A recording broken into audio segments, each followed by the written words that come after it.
Welcome. We've all had one of those days, right? A day where it just feels like one thing after another keeps piling up. But how do we actually talk about those problems? And, maybe more importantly, how do we talk about getting them solved? Well, let's get into it. You know exactly what I'm talking about. The kind of day where from the second you open your eyes, everything just feels, well, a little off. It's almost like the universe is playing a prank on you. So you reach for your phone, maybe to turn off your alarm, and oh, great. There it is, a brand new crack just staring right back at you. Fantastic. Then you go to get dressed, you pull out your favorite shirt. And of course, today is the day you spot some mystery stain. You have absolutely no idea where it came from. You look over at your desk, hoping for just some small sign of life, and even the plant you've been trying so hard to keep alive looks like it's just given up. Yep, it's officially a day of complaints. So this little pile of problems is just sitting there, staring you in the face, and each one is kind of whispering, "Hey, you gonna do something about me?" Okay, so when you're looking at all these issues, how do you even start to talk about them? Let's check out the exact phrase we use in English to just, well, identify the problem.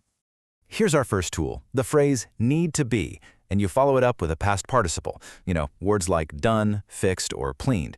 And what's really cool about this is that it's passive.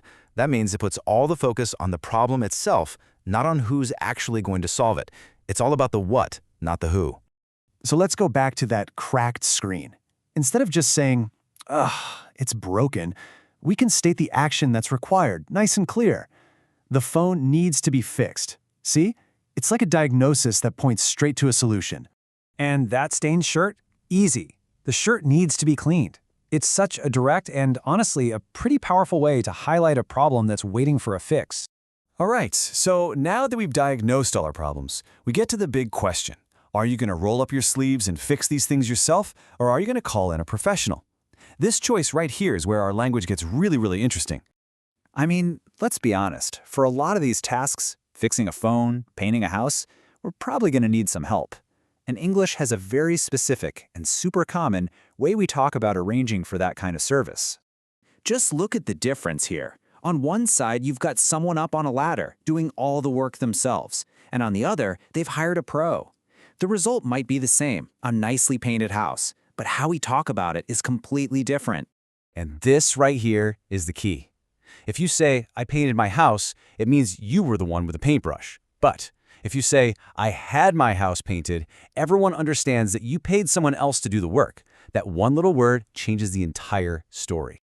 So let's really dig into the grammar that takes us from just pointing out a problem to actually arranging for the solution. That moment, you decide to bring in an expert. This is called the causative form. It's a fancy name, but all it means is you are causing something to happen by hiring someone else. The pattern is have or get, then the thing you're fixing, and then that past participle verb again. This is basically the grammar of delegation. Just think about getting a haircut. Most of us don't cut our own hair, right?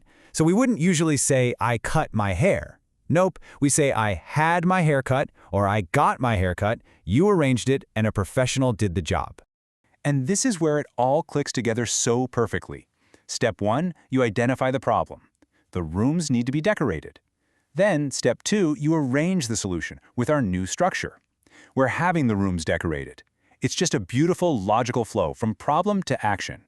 And you know what's so useful about this? It's super flexible. It works in just about any tense. You can talk about having something done regularly in the present simple, or something that's happening right this second with the present continuous, something that already happened in the past, or even something you're planning for the future, like I will have my house painted. It just works. Okay, so we've identified the problem, we've arranged the solution, but what about when all the work is finally finished? Let's look at how we talk about the end result.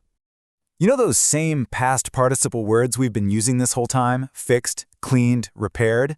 Well, they can also act as adjectives. They describe the final state of the thing.